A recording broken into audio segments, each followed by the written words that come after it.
ഇടുക്കി ഗ്രാമ്പിയിൽ ജനവാസ മേഖലയിൽ ഇറങ്ങിയ കടുവയെ മയക്കുവെടി വെക്കാനുള്ള ദൗത്യം തുടരുകയാണ്. വണ്ടിപ്പെരിയാർ പഞ്ചായത്തിലെ 15-ാം വാർഡിൽ നിരോധനാജ്ഞ പ്രഖ്യാപിച്ചിട്ടുണ്ട്. കടുവയെ മയക്കുവെടി വെച്ച ശേഷം വിദഗ്ധ ചികിത്സയ്ക്കായിട്ട് തേക്കടിയിലേക്ക് മാറ്റും. കഴിഞ്ഞ ദിവസം ഇതുമായി ബന്ധപ്പെട്ട ചില ദൃശ്യങ്ങളൊക്കെ പുറത്തു വന്നിട്ടുണ്ട്. നമുക്ക് ആദ്യം ആ ദൃശ്യങ്ങളൊന്ന് കാണാം.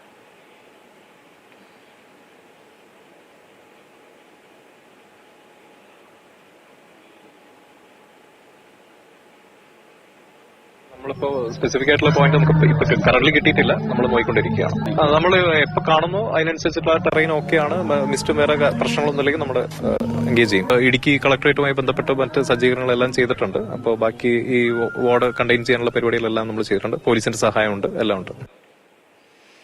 കൂടുതൽ വിവരങ്ങളുമായി നമുക്കിപ്പം ജെയിൻ എസ് രാജു ചേരുന്നുണ്ട്. Jain, good morning. നേരത്തെ നമ്മൾ പറഞ്ഞിരുന്നു ഈ ദൗത്യ സംഘമൊക്കെ സ്ഥലത്ത് എത്തിയിട്ടുണ്ട് എന്നുള്ളത്. ഇപ്പോഴെങ്ങനെയാണ് ദൗത്യം പുരോഗമിക്കുന്നത്? കടുവയെ മയക്കുവെടി വെക്കണം, അപ്പോൾ അതിന് പക്ഷേ വിസിബിൾ ആവുന്നുണ്ടോ? എന്താണ് വിവരങ്ങൾ?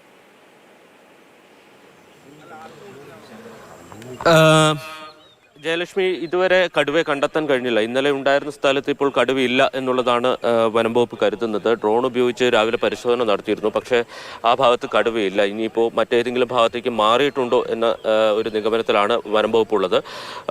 അധിക ദൂരം പോകാൻ സാധ്യതയില്ല എന്ന് വിലയിരുത്തിക്കൊണ്ട് തന്നെയാണ് വനംവകുപ്പ് അവിടെ പരിശോധന നടത്തുന്നത്. കാരണം ഈ കാലിന് ഏറ്റ മുറിവ് അത്ര ഗൗരവമുള്ളതാണ്. അതുകൊണ്ട് തന്നെ അവിടെ നിന്ന് മാറിയാലും അല്പം ദൂരം മാത്രമേ പോകൂ എന്നുള്ളതാണ് കരുതുന്നത്. എന്തായാലും രാവിലെ വനംവകുപ്പ് എല്ലാ സജ്ജീകരണങ്ങളും ഒരുക്കിയിട്ടുണ്ട്. കടുവയെ ഉടനെ കണ്ടെത്താൻ കഴിയും എന്നാണ് പ്രതീക്ഷിക്കുന്നത്. ഇന്നലെ വനംവകുപ്പ് പകർത്തിയ ഡ്രോൺ ദൃശ്യങ്ങളാണ് ഇപ്പോൾ പുറത്ത് നമ്മൾ പ്രേക്ഷകർക്കായി കാണിച്ചുകൊണ്ടിരിക്കുന്നത്. ഇന്നലെ പകർത്തിയ ദൃശ്യങ്ങളാണ്. ഇന്ന് രാവിലെ ഇപ്പോൾ കടുവയെ കണ്ടെത്താൻ കഴിഞ്ഞിട്ടില്ല, പക്ഷേ അവിടെ ഡ്രോൺ ഉപയോഗിച്ച് കൂടുതൽ പരിശോധനകൾ നടത്തും. ഇന്ന് വണ്ടിപ്പെരിയാർ പഞ്ചായത്തിലെ 15-ാം വാർഡിൽ നിരോധനാജ്ഞ പ്രഖ്യാപിച്ചിട്ടുണ്ട്. അപ്പോൾ അതനുസരിച്ചുള്ള നിയന്ത്രണങ്ങളുണ്ട്.